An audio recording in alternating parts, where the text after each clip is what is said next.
ओम नमो भगवते वासुदेवाय। ओम नमो भगवते वासुदेवाय। ओम नमो भगवते वासुदेवाय। नारायणं नमस्कृत्य नरं चैव नरोत्तमं देवीं सरस्वतीं व्यासं ततो जयमुदीरये।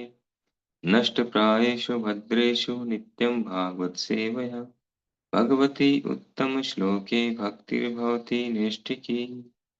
नमो विष्णुपादाय कृष्णपृष्ठाय भूतले श्रीमते भक्तिवेदान्त स्वामिन्निति नामिने। नमस्ते सारस्वती देवे गौरवाणी प्रचारिणे निर्विशेष शून्यवादी पाश्चात्य देशतारिणे। श्रीमद् भागवतम स्कंद 1 अध्याय 6। नारद तथा व्यासदेव का संवाद। श्लोक संख्या 11 और 12, सॉरी 12 और 13। श्लोक संख्या 12 और 13। चित्रधातु विचित्राद्रि इव भग्न भुजद्रुमान् जलाशयान् शिवजलान् नलिनी सुरसेविता चित्रसने पत्रथे विभ्रमद्भ्रमरश्रिये। श्लोक संख्या 12। नलवेणु सरस्तंभ कुशकचिक गंवरम एक एवातियातोऽहम् अत्राक्षं विपिनं घोरं प्रति व्या व्यारलोलुकशिव शिव अजिरम। मैं सोने सोने चांदी तथा तांबे जैसे विविध खनिजों के आगारों से परिपूर्ण पर्वतों, सुंदर कमलों से पूर्ण जलाशयों से युक्त भूभागों को पार करता रहा, जो स्वर्ग के वासियों के उपयुक्त थे, और मदान्ध भंवरों तथा चहचहाते पक्षियों से सुशोभित थे। तब मैं अनेक जंगलों में से होकर अकेला गया, जो नरकटों, बांसों, सरपतों, कुशों, अपतरणों तथा ग्रहरों गह्वरों से परिपूर्ण थे, और जिनमें अकेले निकल पाना कठिन था। मैंने अत्यंत सघन, अंधकारपूर्ण तथा अत्यधिक भयावने जंगल देखे, जो सर्पों, उल्लुओं तथा सियारों की क्रीड़ा स्थली बने हुए थे। तात्पर्य: किसी भी परिव्रजकाचार्य का ये कर्तव्य होता है कि वह समस्त जंगलों, पर्वतों, नगरों, ग्रामों आदि का विचरण करते हुए भगवान की सृष्टि की विविधता का अनुभव करे, ईश्वर के प्रति श्रद्धावान बने, मन में दृढ़ता लाए तथा साथ ही साथ लोगों को ईश्वर के संदेश से प्रबोधित कराए। सन्यासी को भय त्याग कर ये सारे संकट उठाने पड़ते हैं। वर्तमान युग के सबसे विशिष्ट सन्यासी भगवान चैतन्य हैं, जिन्होंने इसी विधि से मध्य भारत के जंगलों में से होकर यात्रा की और शेरों, भालुओं, सर्पों, हिरणों, हाथियों तथा जंगल के अन्य पशुओं को भी प्रबुद्ध बनाया। इस कलयुग में सामान्य व्यक्ति के लिए सन्यास वर्जित है। जो केवल गेरुआ चोला पहनकर अपना दिखावा करता है, वह मौलिक आदर्श सन्यासी के समान नहीं होता। फिर भी मनुष्य को चाहिए कि सामाजिक संबंधों को तोड़ने का व्रत ले और केवल भगवान की सेवा में ही जीवन बिताए। वेश बदलना तो एक औपचारिकता मात्र है। भगवान चैतन्य ने सन्यासी के नाम को स्वीकार नहीं किया था, और इस कलयुग के तथाकथित सन्यासियों को चाहिए कि वे भगवान चैतन्य का अनुसरण करते हुए अपने मूल नामों को न बदलें। इस युग में भगवान के पवित्र यश के श्रवण तथा कीर्तन वाली भक्ति की संस्तुति की गई है, और जो व्यक्ति गृहस्थ जीवन छोड़कर संन्यास व्रत ग्रहण करता है, उसे नारद या चैतन्य जैसे परिव्राजकाचार्यों का अनुकरण न करके किसी पवित्र स्थान में बैठकर अपना सारा समय वृंदावन के षट गोस्वामी जैसे आचार्यों द्वारा संकलित पवित्र शास्त्रों के श्रवण एवं कीर्तन में व्यतीत करना चाहिए। श्रील प्रभुपाद की जय।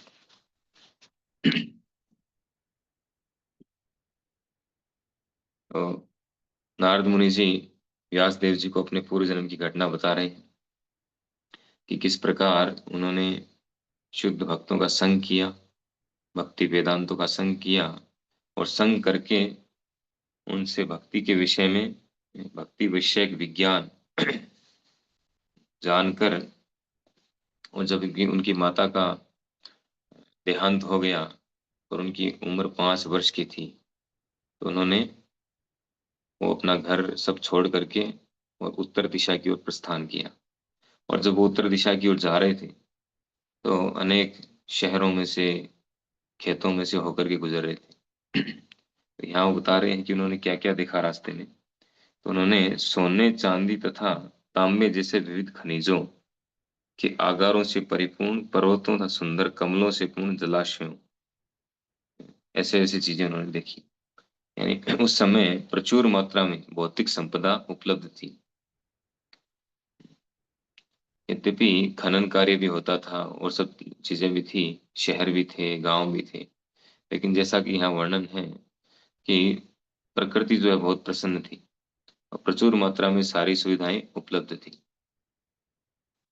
ऐसे ऐसे पर्वतों को उन्होंने देखा जो खनिजों से पूर्ण थे, और जलाशयों को देखा जो सुंदर कमलों से पूर्ण थे। और ये सब जो है इतना सुंदर था, ये कह रहे हैं कि स्वर्ग के निवासियों के रहने के उपयुक्त था, इतना सुंदर था।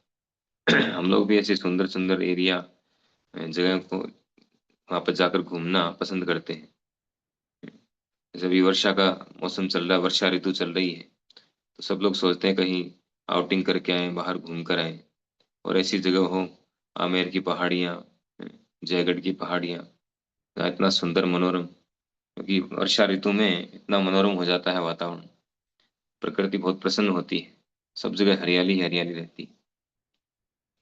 और विशेष रूप से वहाँ जहाँ मनुष्य नहीं पहुँचता है, जहाँ मनुष्य की पहुँच नहीं है, वो एरिया सबसे सुंदर और अच्छा रहता है।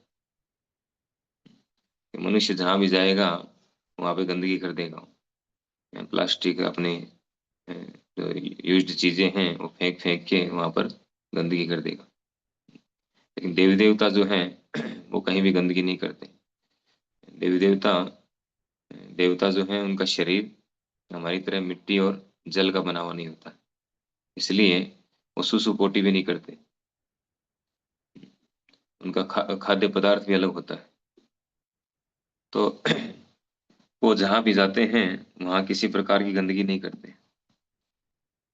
इवन उनके शरीर से विशेष प्रकार की खुशबू आती है। भागवत में से कई प्रसंग आते हैं जब ललनाएं, देवताओं की पत्नियां ऐसे सरोवरों में स्नान करती है आकर के, तो सरोवर का पानी जो है महक उठता है उनके शरीर की खुशबू से।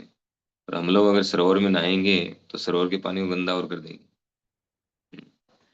तो उनके शरीर अलग है। तो कह रहे हैं कि वो इतना सुंदर वातावरण, मनोरम वातावरण था कि स्वर्ग के निवासियों के उपयुक्त था। और मदांध भौरे चहचहाते पक्षियों से सुशोभित थे। मदांध भौरे तथा चहचहाते पक्षी। अभी तो जहाँ हम लोग रहते हैं, मनुष्य जहाँ रहते हैं वहाँ 5G, 6G, 7G नेटवर्क चलता है।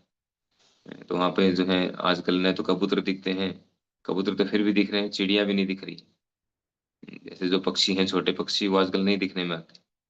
कहते हैं 5G के कारण या 4G के कारण है, उसका जो रेज है, इसके कारण वो सब मर गए। तो मनुष्य जहाँ पहुंच जाता है वहां सब कुछ नष्ट भ्रष्ट कर देता है। विशेष रूप से आजकल का मनुष्य भौतिकता में जितना ज्यादा एडवांस किया है हमने, उतना ज्यादा हम प्रकृति को नुकसान करते जा रहे हैं। आजकल जंगल बचे कहाँ हैं, ऐसा मनोरम वातावरण कहाँ है। बहुत मुश्किल है देखना। ऐसा वातावरण जो है वास्तव में आध्यात्मिक प्रगति के लिए बहुत उपयुक्त होता है। फिर अगले श्लोक में कह रहे हैं कि तब मैं अनेक जंगलों में से होकर अकेला गया, जो बहुत ही खतरनाक भयावह जंगल था। नरकट सरपत ऐसे ऐसे पेड़ पौधों के नाम बता रहे हैं, जिनके अगर व्यक्ति पास से निकल जाए तो उसकी स्किन कट जाएगी। और वहां पर भयानक जीव जंतु, शेर चीते ये भी थे, शियार। तो इस प्रकार से इतने भयानक जंगल से वो निकल रहे थे। और 5 वर्ष का बालक, लेकिन बिल्कुल भय नहीं, भय से मुक्त। भय जो है कब होता है? जब हम भगवान को छोड़ करके दूसरी वस्तुओं का चिंतन करते हैं, तब भय होता है। भयम द्वितीय अभिनिवेशयात्। जब हमारा मन दूसरी चीज में, दूसरी दूसरी वस्तुओं में, भगवान के अलावा जो भी कुछ है उसमें अगर हमारा मन लगा हुआ है, निवेशित है, तो हमें भय उत्पन्न होगा। भयम द्वितीय अभिनिवेशयात्। द्वितीय दूसरी वस्तु, किसी वस्तु में हमारा मन जाएगा, भय उत्पन्न होगा। तो भय से मुक्त होने का एकमात्र उपाय है भजहु रे मन श्री नंदन नंदन अभय चरणार विंदे। अगर हम भय से मुक्त होना चाहते हैं तो उपाय क्या है? वो है भगवान श्री कृष्ण नंद नंदन, नंद महाराज के पुत्र श्री कृष्ण के चरण कमलों की शरण में जाएं। उनके नाम का, उनके रूप का, उनकी लीलाओं का चिंतन करें, स्मरण करें, भजन करें, तब हम मुक्त हो सकते हैं भय से। अदरवाइज कोई संभावना नहीं है। इवन हम देखते हैं देवी देवता जो हैं, बड़े बड़े जो देवी देवता हैं, वो तक भयभीत हो जाते हैं, संकट में आ जाते हैं। और भयभीत होने के कारण, भय से मुक्त होने के लिए क्या करते हैं? भगवान की शरण में जाते हैं। भगवान उनको भय से करते हैं, या मुक्त होने का आश्वासन देते हैं, बाद में मुक्त करते हैं। ऐसी कई घटनाएं शास्त्रों में हैं। जब भी देवताओं पर संकट आता है, वो भगवान के ब्रह्मा जी के पास जाते हैं, ब्रह्मा जी सबको लेकर के भगवान के पास आते हैं। भगवान तुरंत उनका सॉल्यूशन कर देते हैं। तो उनको पता है कहाँ जाना है, भय से मुक्त होना है तो कहाँ जाना है, ये देवताओं को पता है। बहुत इंटेलिजेंट है, इसीलिए देवता है। वो तुरंत भगवान के पास जाते हैं। कुछ भी गड़बड़ होता है, कई बार गड़बड़ कर भी देते हैं। जैसे इंद्रदेव हैं, उनसे कई बार गड़बड़ हो जाती है, हम देखते हैं शास्त्रों में। ये उनके द्वारा भगवान ने एग्जाम्पल सेट किए हैं हमें समझाने के लिए। तो इंद्रदेव जो है, कई बार किसी, कोई व्यक्ति तपस्या कर रहा है, कोई भक्त है, तो कुछ गड़बड़ कर देते हैं। फिर कहाँ जाते हैं? भगवान के पास आते हैं, या ब्रह्मा जी के पास आते हैं। ब्रह्मा जी उनको लेकर भगवान के पास आते हैं। जैसे जब भगवान ने गोवर्धन पर्वत उठाया, उठाना पड़ा उनको, क्योंकि इंद्रदेव ने वर्षा करके सारे मथुरा वासियों को, वृंदावन वासियों को डुबो देना चाहा। तो जब ऐसा कर रहे थे इंद्रदेव, तो भगवान ने गोवर्धन पर्वत को धारण किया, और इंद्रदेव ने खूब प्रयास किया डुबोने का, सब कुछ तहस नहस करने का। 7 दिन तक कंटिन्यू बारिश की उन्होंने। भगवान ने 7 दिन तक गोवर्धन पर्वत को उठा के रखा, गिरिराज जी को उठा के रखा। फिर जो है जब कुछ नहीं हुआ, तो देवराज इंद्र को अपनी गलती का एहसास हुआ। एहसास हो तो क्या करें? टक्कर भी किन से लिए? डायरेक्ट भगवान से टक्कर लिया इस बार। तो कैसे जाए उनके पास में, किस मुंह से जाए? तो हो गए ब्रह्मा जी के पास। और ब्रह्मा जी के पास गए तो ब्रह्मा जी ने उनको सजेस्ट किया कि आप सुरभि गाय को साथ लेकर के और भगवान के पास जाकर क्षमा याचना करें। सुरभि गाय को आगे रख करके, क्योंकि भगवान जो है गो ब्राह्मण हिताय च। अगर गाय को साथ में लेके जाएंगे तो भगवान तुरंत गुस्सा नहीं होंगे, शांत हो जाएंगे। तो गाय, सुरभि गाय को आगे करके उनके पास में गए। फिर भगवान से क्षमा याचना किया, उनकी स्तुति किया, उनका अभिषेक किया। हम्म, इस प्रकार से। तो वो इंटेलिजेंट है, गलती हो भी जाए तो तुरंत उस गलती को सुधार लेते हैं।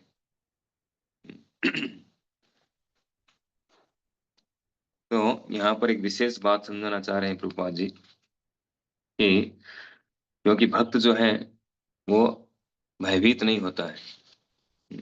और नारद मुनि पिछले जन्म में यद्यपि 5 वर्ष के थे, लेकिन भय से पूरी तरह से मुक्त थे। अगर भय से मुक्त न होते, 5 वर्ष का बालक तो बिजली कड़कते ही क्या होता है, भयभीत हो जाता है, माता के आंचल में जाके छुप जाता है। लेकिन यहाँ हम देख रहे हैं कि वो इतने भयानक भयानक जंगलों से होकर गुजर रहे हैं, निकल रहे हैं जंगलों में से जा रहे हैं, लेकिन बिल्कुल भी भय नहीं, क्योंकि पूरी तरह से भगवान के शरणागत है। हम्म। तो यहाँ पर एक विशेष बात जो बता रहे हैं गुरुपाद जी, कि जो परिव्रजकाचार्य होते हैं, यानी जिन्होंने संन्यास लिया है, 4 प्रकार के सन्यासी होते हैं। बिगिनिंग जो स्टेज है सन्यासी की, उनको बोला जाता है कुटीचक। कुटीचक का अर्थ है जो कुटिया बना करके रहते हैं। यानी शुरुआत में कैसे हम उस प्रोसेस में आए, उसके लिए शुरुआत में घर से दूर एक कुटिया बना करके, गांव के बाहर कुटिया बना के रहना, और बस उनका खाना आता है घर से बन करके। इस तरह से उसको बोलते हैं कुटीचक। फिर उससे आगे जब एडवांस कर लेते हैं, उसके हैबिचुअल हो जाते हैं कि हाँ आपको टेंशन नहीं है, अकेले रह सकते हैं, आराम से भजन कर सकते हैं अकेले रह करके। फिर थोड़ा एडवांस करते हैं, फिर घर से खाना बनवाना बंद कर देते हैं। बहुतक उस स्थिति को बोलते हैं बहुतक। यानी फिर अलग अलग घरों से, कुछ घरों से मांग करके लाते हैं, उसको खा करके अपना काम चलाते हैं, जो भी मिल गया उससे।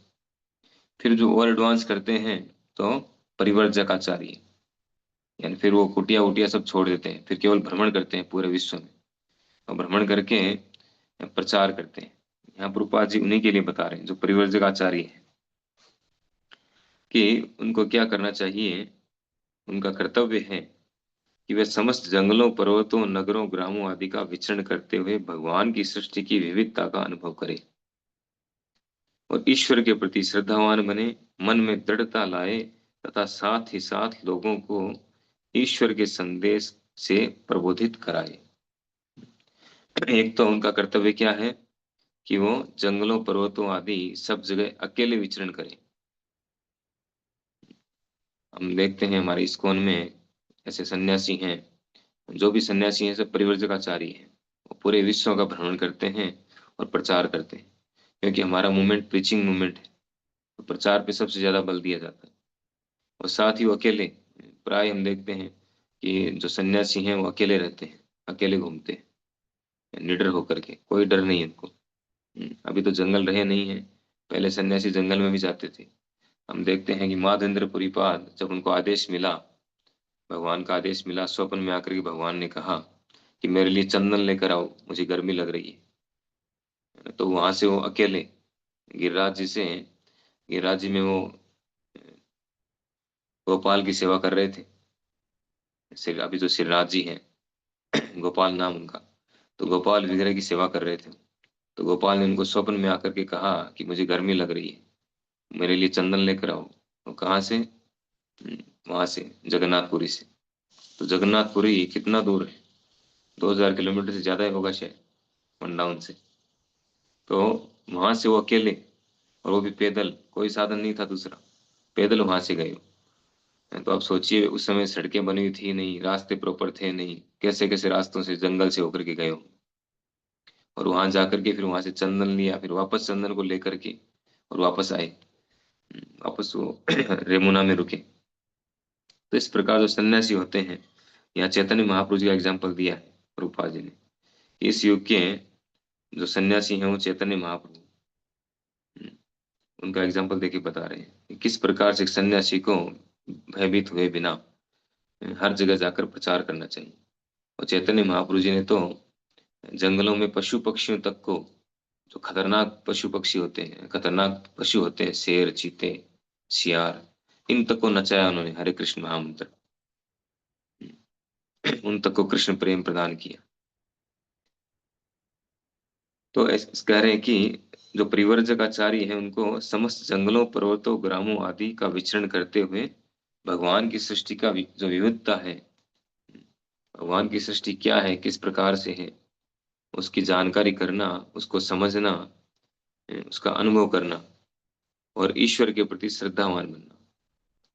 जब हम इन सब चीजों को देखेंगे, क्योंकि जो सन्यासी होते हैं शुद्ध भक्त होते हैं, वो जहां भी देखते हैं भगवान का दर्शन करते हैं।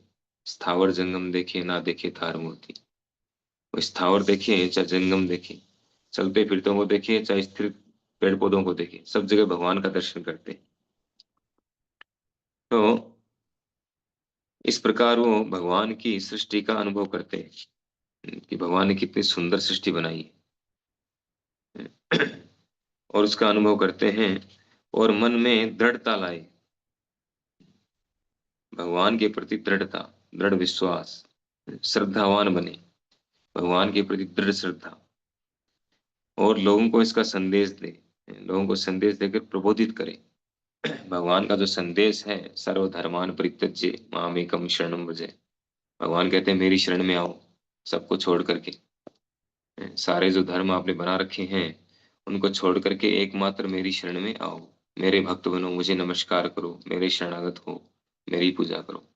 तो इस संदेश को सब जगह पहुंचाना, पूरे विश्व में इसका प्रचार करना, ये बहुत आवश्यक है। हम प्रभुपाद जी के जीवन में देखते हैं, उन्होंने कितने रिस्क लेकर के अमेरिका गए थे प्रभुपाद जी, कोई साथ में थोड़ी था उनके, अकेले गए थे। अकेले जाकर के उन्होंने पूरे विश्व में प्रचार किया। और गए भी किस में थे, मालवाहक जहाज में गए थे। ऐसा नहीं कोई वीआईपी ट्रीटमेंट था, फ्लाइट से गए थे, या पानी का जहाज भी कोई वीआईपी था, ऐसा नहीं, मालवाहक जहाज में था। जिसमें सामान लिया लेकर ले जाया जाता है, ट्रांसपोर्ट होता है सामान जिसमें, उसके अंदर गए थे। तो कोई सुविधा नहीं थी, फिर भी उन्होंने, और उम्र भी उनकी 70 साल की थी, तो उस उम्र में उन्होंने इतनी बड़ी रिस्क ली। क्यों? प्रचार करने के लिए, लोगों का कल्याण कैसे हो, लोगों का उद्धार कैसे हो, ये भगवान का संदेश कैसे लोगों तक पहुंचे। जो भक्त होते हैं वो हमेशा चिंतित रहते हैं कि कैसे प्रचार कार्य बढ़े, कैसे लोगों तक, लोग तड़प रहे हैं, लोगों तक कैसे मैसेज जाए। इसके लिए वो, उनके मन में आग होती है, तड़पते रहते हैं। प्रभुपाद जी ने प्रचार किया, ये चैतन्य महाप्रभु जी ने पूरे जंगलों से होकर के, मध्य भारत के जो जंगल है उनमें से होकर के निकले हो। उद्देश्य क्या था? प्रचार करना। दक्षिण भारत की जब यात्रा की उन्होंने,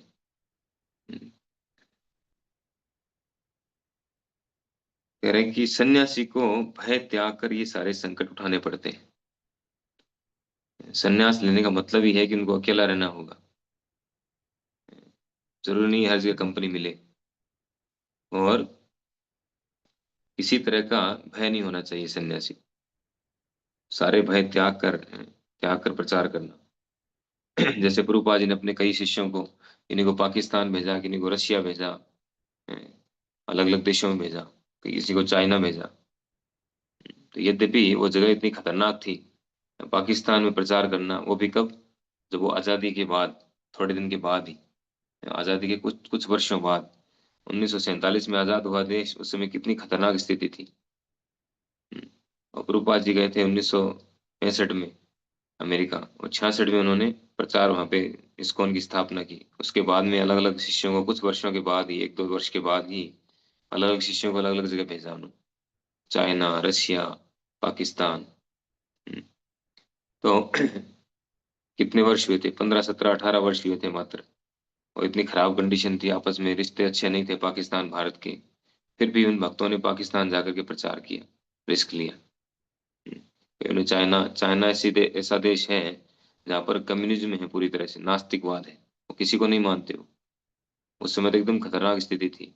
अब वैष्णव ड्रेस पहन के तो वहाँ बाहर निकल ही नहीं सकते, तुरंत जेल में। वहां ऐसी स्थिति में प्रचार करना, और रशिया जैसे देश में, वहां तो कोई सुविधा, मतलब कोई आप कुछ बुक्स वगैरह लेके जा नहीं सकते, धार्मिक बुक को लेके जा नहीं सकते वहां पर। सोचिए कैसे प्रचार किया उन्होंने।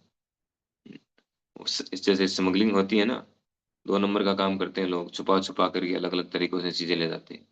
वैसे छुपा छुपा करके, बुक्स नहीं, प्रिंट करके, फोटोकॉपी, है ना, पेपर, वो पेपरों में अलग अलग, जैसे चैप्टर है तो एक चैप्टर को 4 पेपर, 5 पेपर में हुआ, इस तरह से अलग अलग प्रिंट करके, वो कर करके वो वहां पे ले जा करके प्रचार किया भक्तों ने। बहुत मुश्किल से प्रचार किया। कई भक्तों को तो वहां मरना भी पड़ा, जेल में जाना पड़ा, साइबेरियन जेल में डाल दिया उन्होंने।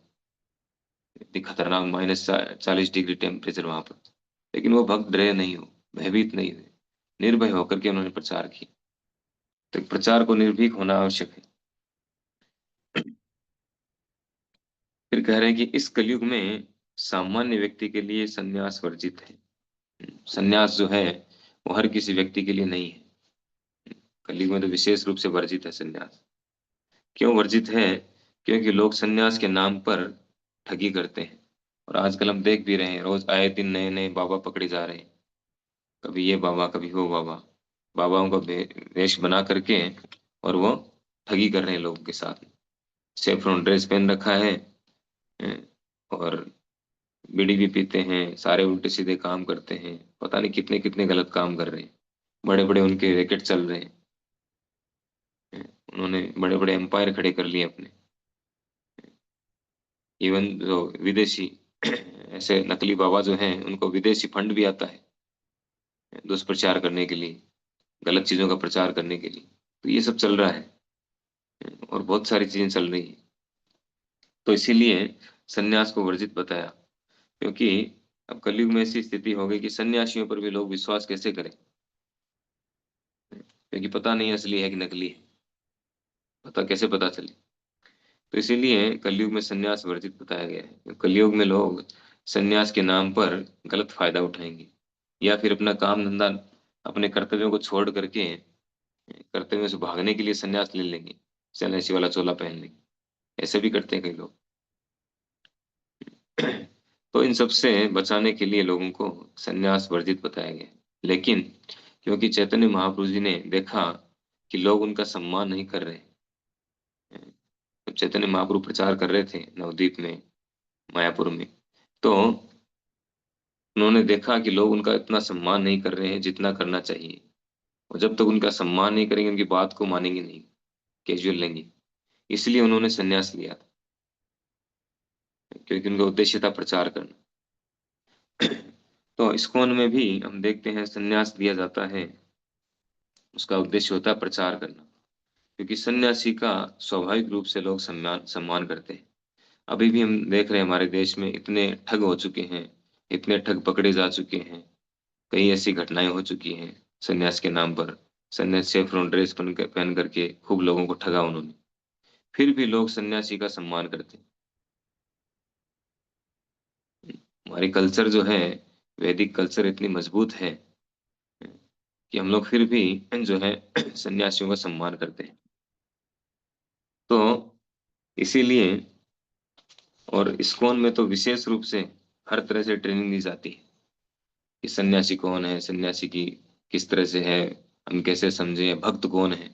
अगर हमने ये समझ लिया कि भक्त कौन है, भक्त की क्या डेफिनेशन है, तो हम कभी ठगे नहीं जाएंगे। ठगे वे लोग जाते हैं जिनको पता ही नहीं है कि साधु कौन है और असाधु कौन है, दोनों की क्या लक्षण है। भक्त अभक्त के लक्षण क्या है, लोगों को ये भी पता नहीं, इसलिए वे ठगे जाते हैं। इसीलिए इस्कॉन में पूरी प्रॉपर ट्रेनिंग दी जाती है इस चीज की, हर चीज को बताया जाता है शास्त्रों से, शास्त्र दृष्टि से। तो इस्कॉन के जो भक्त हैं वो वास्तव में कहीं भी ठगे नहीं जाएंगे, इतना उनको ज्ञान हो जाता है। अंत में कह रहे हैं कि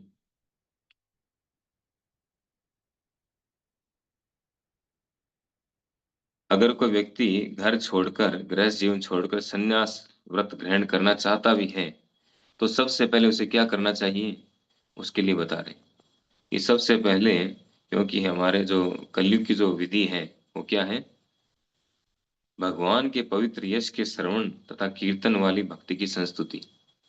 कलयुग का युग धर्म है भगवान के यश और कीर्ति का गान, उसका श्रवणम और कीर्तनम, नवधा भक्ति। ये कलयुग का युग धर्म है। तो अगर कोई व्यक्ति गृहस्थ जीवन छोड़ करके संन्यास लेना भी चाहता है, तो उसको सबसे पहले क्या करना चाहिए? उसको ऐसा नहीं कि संन्यास लिया अपने हिसाब से रो चला निकल गया घूमने, नहीं। यहाँ पे बता रहे हैं तो किसी पवित्र स्थान में बैठकर अपना सारा समय वृंदावन के सठ गोस्वामी के जैसे आचार्यों द्वारा संकलित पवित्र शास्त्रों के श्रवण एवं कीर्तन में व्यतीत करना चाहिए। यानी उसको पवित्र शास्त्रों का अध्ययन करना चाहिए जो हमारे गोस्वामी जी ने दिया है। जीव धर्म है, भक्ति रसामृत सिंधु है, भागवतम है, गीता है, इनका अच्छे से अध्ययन करें, हरि नाम ले अच्छे से। हम देखते हैं इसलिए भक्ति सिद्धांत सरस्वती ठाकुर उन्होंने संन्यास लेने से पहले 1 करोड़ नाम 1 करोड़ उन्होंने, इन कई वर्ष लगे उनको, 1 करोड़ नाम लिए उन्होंने पहले भगवान के। एवरीडे 192 माला करते थे वो। इस तरह से उन्होंने 1 करोड़ या शायद 10 करोड़ भगवान के नाम लिए। उस वो टारगेट पूरा करने के बाद उन्होंने प्रचार शुरू किया। शास्त्रों का ज्ञान तो उन्हें पहले से था, कि बचपन से जो शास्त्रों के ज्ञान में दक्ष थे वो। तो बाद में उन्होंने हरिनाम जो है, इतने लंबे समय तक हरिनाम लिया एक जगह बैठ करके, अच्छे से उन्होंने साधना किया। उसके बाद उन्होंने प्रचार शुरू किया। ये प्रचार जो है वो तब होगा जब आचार होगा। हम खुद रसास्वादन कर नहीं रहे, हमें कुछ स्वाद आ ही नहीं रहा है, हम दूसरे को कैसे कुछ दे सकते हैं। हम्म, तो साधना और उसके द्वारा आस्वादन, आस्वादन होगा तब हम उसको किसी को दे पाएंगे। तो इस प्रकार से रूपा जी अंत में ही बता रहे हैं कि अच्छे से साधना और आस्वादन होना आवश्यक है, उसके बाद प्रचार। इस प्रकार नारद मुनि अपने पूर्व जन्म की घटना यहाँ बता रहे हैं कि कैसे उन्होंने अपने ग्रह का त्याग किया और करके निर्भीक होकर के उन्होंने विचरण किया, और विचरण करते करते अंत में वो उत्तर दिशा की ओर जाते जाते अपने डेस्टिनेशन पर पहुंचे, और वहां जाकर उन्होंने किस प्रकार से भक्ति की, आगे का प्रोसेस हम देखेंगे भागवतम में आगे। हरे कृष्णा। श्रीमद् भागवत महापुराण की जय। श्रील प्रभुपाद की जय।